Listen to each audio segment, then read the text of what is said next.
Hey everyone, welcome back to Strings and Threads. Today I'm going to show you how to crochet this adorable sparkly star coaster. This is my own original design. It's quick, beginner friendly, and works up beautifully in glitter yarn. You can use it for Christmas decor, New Year's, 4th of July, or honestly anytime you want something cute and handmade on your table. This project is perfect for scrap yarn, perfect for gifts, and perfect if you want something fast you can make in just a few minutes. For this project, I'm using medium weight acrylic yarn, and I really recommend acrylic for this tutorial. Acrylic holds its shape really well, especially with coasters. It helps the star keep crisp points and stay flat on the table. Cotton does work too if you prefer using natural fibers, but cotton tends to stretch or soften with use. Acrylic gives you that structure we want for this shape. And because this is a star coaster, sparkle yarn makes it absolutely gorgeous. Any yarn with a little shimmer is perfect for this pattern. Here are some examples of sparkly yarns. Mainstays Sparkle acrylic yarn. These sparkles show up so much better in person than on camera, but believe me, they are really pretty. Big Twist Twinkle, and this is what I will be making the example with today. Red Heart Jeweltones. This one has a gorgeous shimmer. And Maxim Glimmer, which is what I made this one with.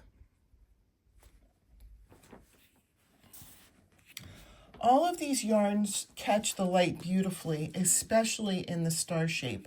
Other materials you'll need will be an eye or a 5.5 millimeter crochet hook,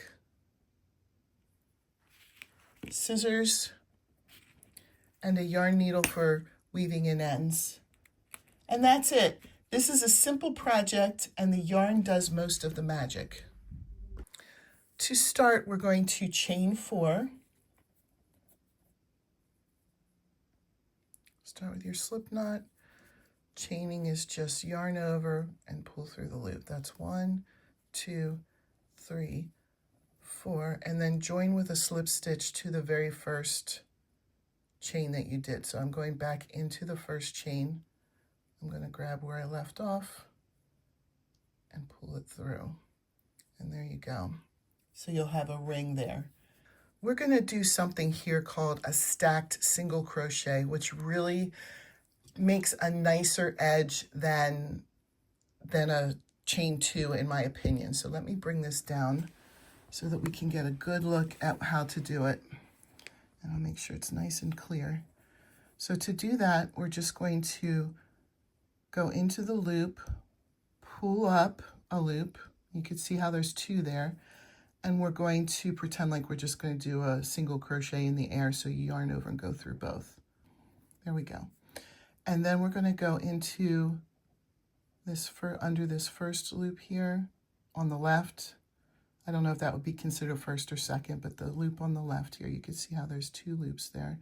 Go through the loop on the left, pull up a loop, and then we have 2 on there again. We're going to yarn over and go through both of them. And this gives us our first stitch rather than a chain 2 being our first stitch. This is a lot more clear, and you can see where the stitch is where we're going to have to join in with. So we're going to put now an additional 11. This one counts as 1, so it'll be 12 altogether. So there'll be another 11 double crochets just through the loop here that we just made with the chain 4. You're just going to go right into the middle of the loop and pull it through. So let's go ahead and finish making our total of 12 double crochets, and then we'll come back with the next step. Okay, now we're going to attach with a slip stitch to the first. This was the stacked single crochet that we did. You can see how clean that is now.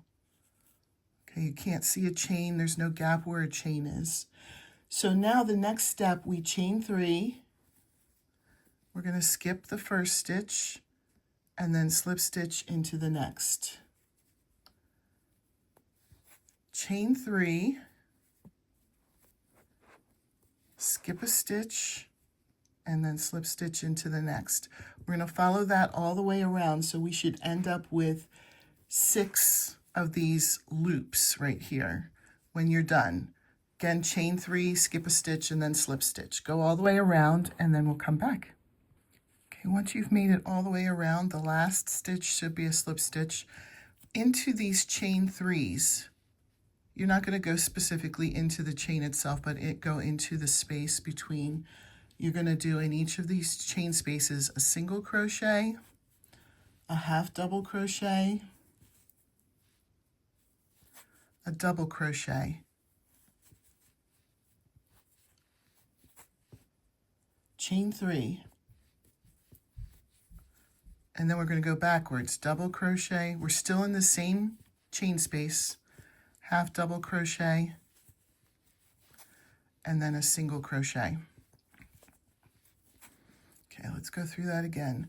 In the next chain space, single crochet, half double crochet, double crochet, chain 3,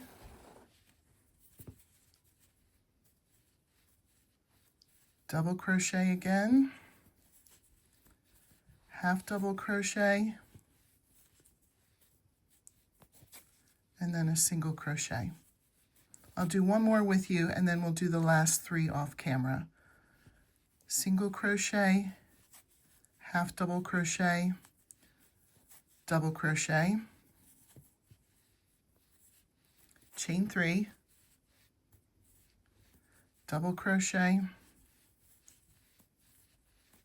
half double crochet, single crochet. Follow that same pattern with the last 3 chain spaces and then come back.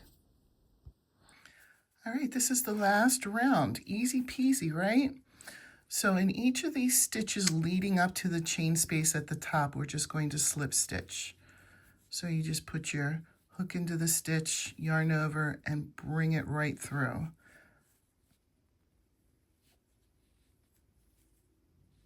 And then once you reach the chain space, right in that space, you're going to single crochet, chain 4, and then single crochet. It is chain 4. I just said the wrong thing. And then we're going to slip stitch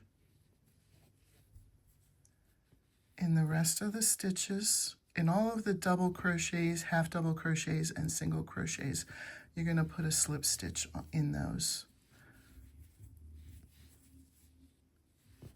I'll do one more top part with you, but this is pretty easy. I don't think you need me to show you all the way around. Okay, now we're to the top part. I'm going to single crochet, chain 4, single crochet, all in that same space, and then go back to slip stitching. Go all the way around, and then finish and weave in your ends, and we'll come back to take a look at them. And that's it. Your sparkly star coaster is finished. I hope you had fun making this with me. These little stars are super addictive, and they make great gifts or holiday decor. If you enjoyed this tutorial, don't forget to like the video, subscribe, and tap the notification bell so you don't miss any of my future crochet patterns. It really helps support the channel and tells YouTube to show my videos to more crocheters. If you make one of these stars, I would love to see it. Tag me on YouTube, Instagram, or anywhere to share your work. Your versions always inspire me so much. Thanks for hanging out with me today, and I'll see you in the next video. Happy crocheting!